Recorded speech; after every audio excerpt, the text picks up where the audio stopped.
आप सभी का स्वागत है आपके अपने YouTube चैनल संभवम क्लासेस में। देखेंगे हम लोग क्लास 10th के मैथ के सवालों को हल कर रहे थे और ये कौन सा अध्याय है? अध्याय नंबर 7वां है। उसी सबके मैथ के सवालों को हल कर रहे थे। किसका? मैथ का। देखेंगे पिछले वीडियो में हम लोगों ने प्रश्नावली 7.1 के सभी उदाहरण और सभी प्रश्न को कर चुके थे। जो नहीं देखे हैं जाकर के उसको देख लीजिए, प्ले लिस्ट में उपलब्ध है। ठीक है, और ये कौन सा है? निर्देशांक ज्यामिति, इसी के बारे में पढ़ेंगे आज। इसका यानी कि प्रश्नावली 7.2 का लेक्चर नंबर पहला है। इसमें हम लोग पढ़ेंगे परिचय के बारे में। किसके बारे में पढ़ेंगे? परिचय के बारे में। तो देखते हैं, जो अभी तक हमारे चैनल को सब्सक्राइब नहीं किए हैं, चैनल को सब्सक्राइब जरूर कर दीजिए और इस वीडियो को अपने दोस्तों में शेयर जरूर कर दीजिए। और अभी तक लाइक वीडियो को नहीं किए, एक लाइक भी जरूर कर दीजिए। तो देखते हैं परिचय के बारे में, समझते हैं इसमें क्या क्या हमें पढ़ना होगा, क्या क्या देखना होगा। ठीक है, तो देखते हैं। इसमें हम लोग पिछले वीडियो में हम लोगों ने क्या पढ़ चुके थे? देखेंगे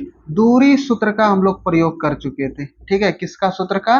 दूरी सूत्र का। और दूरी सूत्र कौन सी होता है हमारा? ये होता है x2 माइनस का x1 का whole square plus y2 minus y1 का होल स्क्वायर, और इसी पर कौन सी होता है? Under root.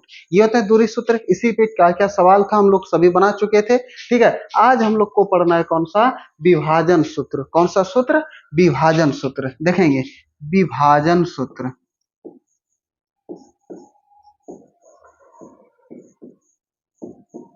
ठीक है, देखेंगे ये हमारा विभाजन सूत्र। कैसे इसको हम बनाएंगे? ठीक है, देखेंगे जैसे कि दो बिंदु है। क्या है? दो बिंदु है। जैसे कि मान लेते हैं कि ये बिंदु A है, ठीक है, और यहाँ पर कोई बिंदु क्या है? B है। अब यहाँ से एक रेखाखंड गया हुआ है। अब इसको विभाजित करना है, दो भागों में कुछ करना है, विभाजित करना है। अब किस अनुपात में विभाजित करना, नहीं करना, वो हमें पता नहीं है, लेकिन इसको विभाजन करना है। कुछ करना, विभाजन करना है, विभाजित करना है। जैसे कि मान लीजिए कि यहाँ पर कोई बिंदु P है। यहाँ पर कोई बिंदु क्या है? P है। ठीक है, अब यहाँ पे अगर कोई बिंदु P है तो उसका भी कुछ ना कुछ निर्देशांक दिया होगा। बिंदु A का भी कुछ ना कुछ निर्देशांक दिया होगा और बिंदु B का भी कुछ ना कुछ निर्देशांक दिया होगा। तो ठीक है, तो देखते हैं। अगर हम A का निर्देशांक अगर कुछ नहीं दिया है तो हम x y मान सकते हैं, इसका भी कुछ नहीं तो x और कुछ ही मान सकते हैं y। अब देखेंगे इसको x1 मान लेंगे। ठीक है, इसको क्या मान लेंगे? x1, और इसको मान लेंगे y1, इसको मान लेंगे x2 और इसे मान लेंगे y2, और इसके निर्देशांक को मान लेंगे x, y। ठीक है, अब जैसे कि देखेंगे ये है। अब ये अनुपात में, किस अनुपात में विभाजित कर रहा है? अब यहाँ पे जो अनुपात है, अब कितने कितने विभाजित कर। अनुपात कहने का मतलब समझेंगे कि कौची होता है। जैसे अनुपात होता है संख्या का सबसे छोटा गुणात्मक रूप। ठीक है, जैसे कि मान लीजिए यहाँ से यहाँ तक दो बिंदु है, यहाँ से ये बिंदु A हो गया और ये बिंदु B हो गया। यहाँ से यहाँ तक का दूरी कितना है? 10 है। कितना है दूरी? 10 है। ठीक है, अब अगर इसको हम तोड़ेंगे, अगर यहाँ पर कोई बिंदु क्या है? P है, अगर यहाँ पे 6 है तो यहाँ पे 4 है, तब ना ये दोनों को AP प्लस BP को जोड़ देंगे तो 6 4 कितना हो जाएगा? 10 हो जाएगा। होगा कि नहीं? अगर इसका अनुपात निकालेंगे तो ये 2 3 6 2 दूना 4, किस अनुपात में बांट रहा है? 3:2 में।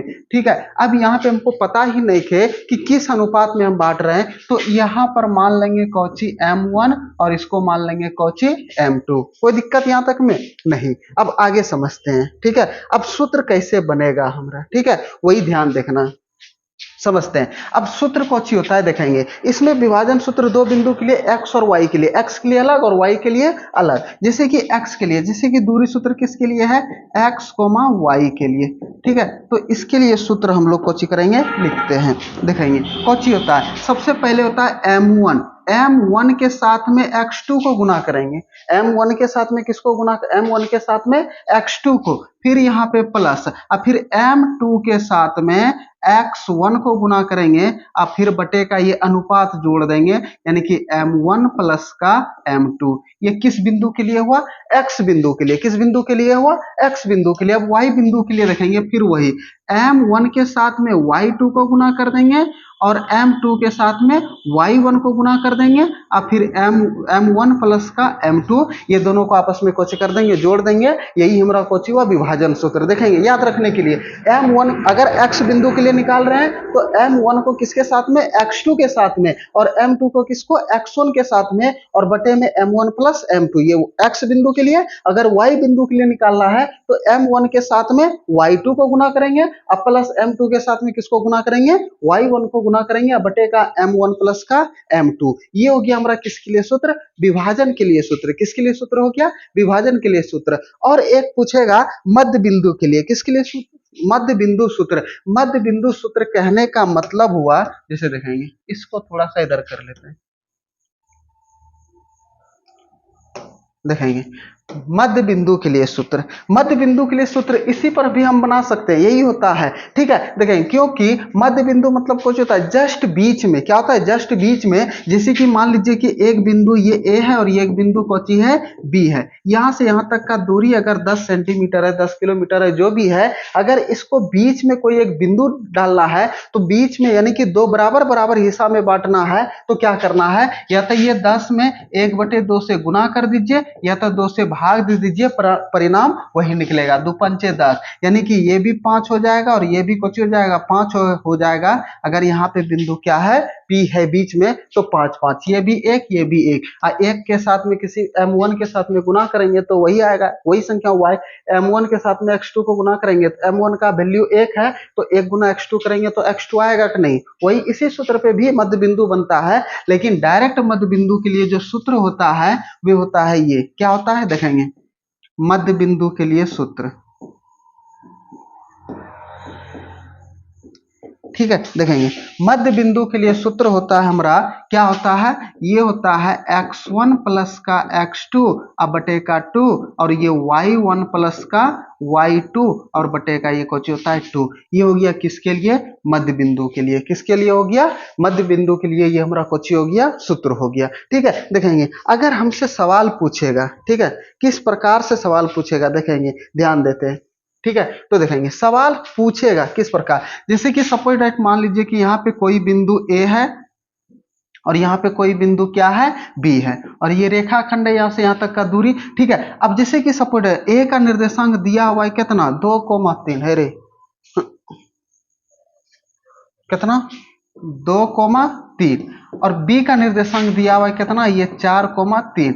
अब यहाँ पे कोई बिंदु कितना है, यहाँ पर कोई बिंदु है हमारा P, जो कि इसका निर्देशांक है x, y, और इसको 2:3 में विभाजित कर रहा है। किस अनुपात में, जैसे सवाल रहेगा कि कोई रेखाखंड ए, यानी कि बिंदु ए का निर्देशांक कितना, बिंदु P का निर्देशांक कितना, कहता है कि उसे ऐसा बिंदु P ज्ञात कीजिए जो कि इस रेखाखंड को 2:3 में विभाजित करता है। किसमें विभाजित करता है, 2:3 में कुछ करता है, विभाजित करता है। तो देखेंगे इसे मान लेंगे हम लोग x1 और इसे y1, इसके मान लेंगे x2 और इसे मान लेंगे y2, और विभाजन सूत्र का प्रयोग करके इसे हम कुछ कर लेंगे, हल कर लेंगे। तो देखेंगे विभाजन सूत्र, अभी तुरंत हम पीछे पढ़े थे, क्या पढ़े थे विभाजन सूत्र के बारे में, देखेंगे समझेंगे क्या होता है विभाजन सूत्र। विभाजन सूत्र किसके लिए, बिंदु P के लिए, बिंदु P का के लिए, इसी के लिए विभाजन सूत्र चाहिए कि नहीं। तो विभाजन सूत्र अभी तुरंत हम पढ़े थे, क्या होता है,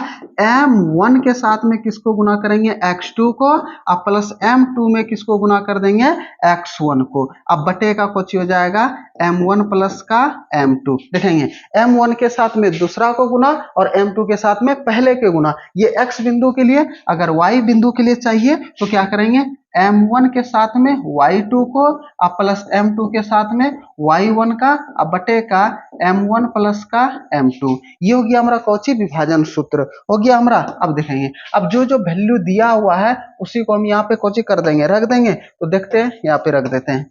देखेंगे x, y इसी के लिए है कि नहीं, m1 इसको m1 और इसे m2 मानते हैं कि नहीं। यहाँ पे m1 के जगह पे कितना है, 2 इंटू x2 का वैल्यू कितना है 4, तो यहाँ पे 4 रख देंगे, प्लस m2 के जगह पे कितना 3 इंटू x1, x1 का वैल्यू कितना है 2, और बटे का ये कितना 2 प्लस का 3, क्योंकि m1 का वैल्यू 2 है और m2 का वैल्यू कितना है 3 है। ये x निर्देशांक के लिए। और y देखेंगे m1 का वैल्यू कितना है 2, m1 इंटू y2 का वैल्यू कितना है 3 और ये प्लस m2 का वैल्यू कितना है 3 इंटू y1 का वैल्यू कितना है 3 और बटे का कितना ये 2 प्लस का 3 हो जाएगा हमारा। अब देखेंगे ये x कोमा y बराबर, अब ये 2 चौके 8 सब प्लस में है, प्लस 3 दूना 6 और ये 3 दो 5, ठीक है। और ये 3 दूना 6 अब प्लस 3 तिया 9 और 3 दो कितना आ गया 5। तो ये x कोमा y के लिए 8 और 6 को जोड़ देंगे तो 14 बटे का 5 और ये 9 6 15 बटे का कितना 5। ये कट रहा है 5 दिया 15, ये नहीं कट रहा है तो कोई दिक्कत नहीं है, छोड़ देंगे इसे उसी तरह। तो यहाँ पे लिखेंगे क्या लिखेंगे x कोमा y का वैल्यू कितना निकला हमारा ये 14 बटे का 5 और ये कितना निकल गया 3। यही हमारा कोची हो गया आंसर, यही क्या हो गया हमारा आंसर। देखेंगे यहाँ तक में कोई दिक्कत किसी को समझने, देखेंगे विभाजन सूत्र को भी समझने में किसी को कोई परेशानी, मध्य बिंदु का सूत्र क्या होता है x1 प्लस x2 बटे का 2 y1 प्लस y2 बटे का 2 और ये विभाजन सूत्र, और इसी पर इसी टाइप का सवाल पूछेगा, ठीक है। देखेंगे इसमें कितना है 1 2 3 ये 4, यानी कि 4 वैल्यू है जिसमें से 3 वैल्यू दिया रहेगा, चौथा वैल्यू निकालना है कोई भी। जैसे कि अगर बिंदु ए दिया हुआ है, ये पी दिया हुआ है, अनुपात दिया हुआ है, बिंदु बी निकालना है, ठीक है। अब यहाँ पे कौन हो सकता है क्यू आर भी हो सकता है, उसे कोई दिक्कत नहीं है, ठीक है। अब इसमें से कोई वैल्यू दिया रहेगा 3 को, चौथा वैल्यू निकालना है, तो इसी सूत्र के मदद से हम लोग कोची कर लेंगे, उसको हम निकाल लेंगे, ठीक है। तो देखेंगे इसके आगे जो हम पढ़ेंगे प्रश्न उदाहरण पहले पढ़ते हैं, ठीक है। उदाहरण को हम लोग कोची करेंगे, हल करेंगे, अगले वीडियो में हल करेंगे। आज इतना ही, ठीक है, फिर मिलते हैं अगले वीडियो में। जय हिंद।